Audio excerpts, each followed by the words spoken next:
So more than 300 trucks of aid said to have crossed into Gaza overnight as the Israeli military also puts in place so-called tactical pauses in fighting from 10 a.m. until 8 p.m. in Gaza City, Deir el-Balah and Mawasi. All that part of measures that also includes airdrops across the Strip.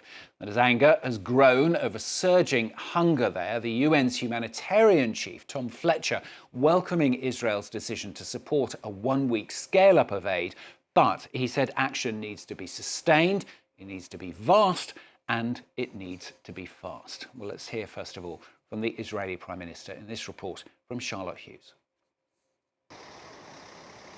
This footage, released by the Israeli military, shows what the army says are aid trucks for Gaza at the Kerem Shalom crossing.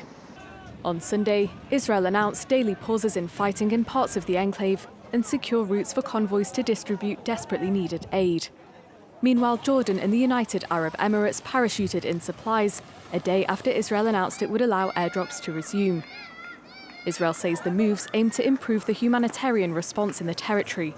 But aid organisations insist that airdrops are not sufficient to address the needs of Palestinians and that the latest trickle of aid may be too late to save starving children.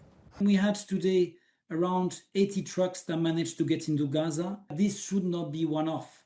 We need to have every day 100 trucks just for food. It will not be within, one single day that we can actually change the current level of starvation that you have currently in Gaza. There have been mounting calls for Israel to let more aid into the enclave following months of limited supply to residents. Last week, more than 100 aid organisations warned that mass starvation is spreading in the enclave. Benjamin Netanyahu has refuted criticism. Israel is presented as though we are applying a campaign of starvation in Gaza. What a bold-faced lie.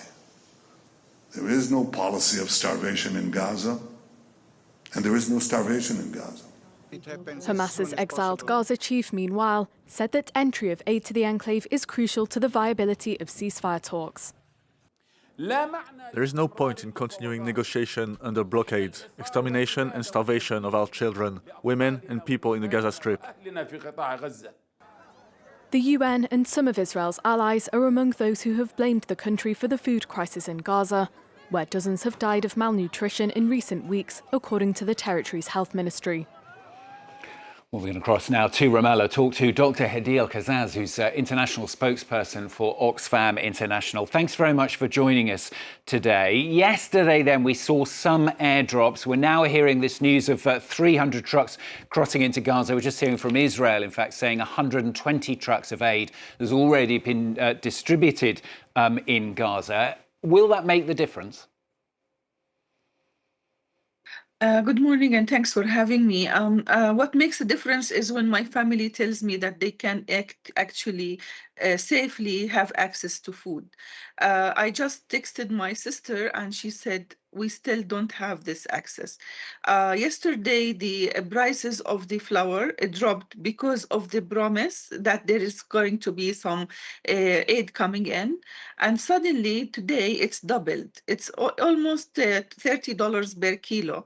And this is insane. Nobody in Gaza can afford this. Nobody who's not working, people are in poverty before the war, who are unemployed, who are struggling at all different means. And they are also under war for 24 months now, almost 24 months. And it's not possible this way. This way of aid, the way that it's engineered, is not really helping. It's increasing the crisis. It's leaving basically what is called safe routes actually end up in looting. The organizations doesn't have access to their stuff. Why to enter also only 300 trucks while international aid organizations say that they have more than 6,000 trucks worth of aid waiting? What's the problem of entering this aid into Gaza? What's the problem of allowing everything to come into Gaza safely and to be allowed to be distributed according to the lists that we worked on for ages, that with the partners that we trust, we thoroughly examined and tested and did due diligence for them. Why to have this random way of distributing, chaotic the way of distributing aid, Is it not at least is it not increasing. at least a start though? I mean, if it turns into 300 trucks every single day, would that help? Well, it's a start, but it's a drop in the ocean, as we say, because what's needed is not really only basic foods. There are so many things that are lacking in the Gaza Strip. Food is one of them, but also food in its variety. What's entering Gaza now is only flour and canned food, while there is a need for all sorts of fresh vegetables, fruits, meat, yogurt, other things. This is one thing in terms of food. On the other hand, there are needs for other things. For example, there is a need for cleaning materials. There is a need for tablets for purifying water to make it safe to drink. There is needs for shelters because the shelters are mainly melted because of the extreme heat. We see in Europe how heat is burning. Gaza is not so far away. Gaza in the Mediterranean, and basically the tents where people are staying now for 22 months, they disappeared. They are just torn because of the heat. So the aid is not defined by food only, and also the starvation, even the index of starvation, the level stage 5, which is now reached in the Gaza Strip, takes 10 different indexes for measuring starvation. One of them is access to food, but access to safe water, access to clean shelter, clean environment, all of these things contribute to the elimination of the starvation. There's And been what a we lot see of, I'm now sorry to is interrupt, there's really been a lot of criticism, hasn't there, of the airdrops, notably from people saying it looks very spectacular, it makes it look like there's something big being done. But actually, as you say, it is just a drop in the ocean. It is absolutely. First of all, it's dangerous. Second, it is dropped in areas that are crowded with people, and it happened before that it killed people who are waiting for it. And also, it is polluting the environment. It's extremely dangerous, and it's limited items, very expensive. For the price of one airdrop, you can enter 100 trucks to Gaza, and it doesn't make sense to have airdrops with selected items that people.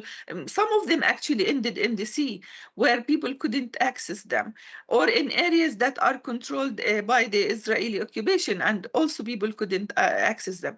In fact, what is needed is first ending the war, and we keep saying this. No sense of keeping the war going on right now.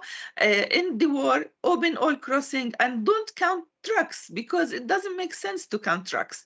What is needed, and it could be 1,000 truck or 2,000. It have to enter, and it is already there. It's purchased. International organizations who have systems, who know how to distribute it, who know how to reach out to the needy, they are ready to function. And why this is blocked? It's only contributing to the crisis and ensures that it's an engineered political situation. It's an engineered starvation campaign against civilians and children and women in the Gaza Strip. Thank you very much for being with us, Dr. Hadeel Qazzaz, international spokesperson for Oxfam International. Thank you very much.